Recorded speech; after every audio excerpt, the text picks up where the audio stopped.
कागलमधील श्री छत्रपती शाहू साखर कारखान्यामार्फत आयोजित मॅटवरील कुस्ती स्पर्धेत पहिल्या दिवशी बालगटात उच्चांकी 221 मल्लांनी सहभाग घेतलाय। या कुस्ती स्पर्धेचं उद्घाटन शाहू ग्रुपचे अध्यक्ष राजे समरजित सिंह घाटगे यांच्या हस्ते झालं। यावेळी शाहू साखर कारखान्याचे उपाध्यक्ष अमरसिंह घोरपडे, सर्व संचालक, कार्यकारी संचालक जितेंद्र चव्हाण यांच्यासह कुस्ती शौकीन मोठ्या संख्येनं उपस्थित होते। या स्पर्धेत सायली दंडवते आणि सुकन्या मिठारी यांनी 76 किलो वजन गटात तर 40 किलो वजन गटात अमृता धनगर, प्रणिती साठे, वेदिका पाटील आणि आदिती कापडे यांनी अंतिम फेरीत प्रवेश केलाय।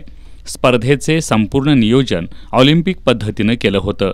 पंच म्हणून बट्टू जाधव, संभाजी पाटील, बाळा सोमेटकर, नामदेव बल्लाळ, रवींद्र पाटील, प्रकाश खोत, के.बी. चौगुले, बापू लोखंडे, सुरेश लंबे, सूरज मगदूम आदी काम पाहत आहेत।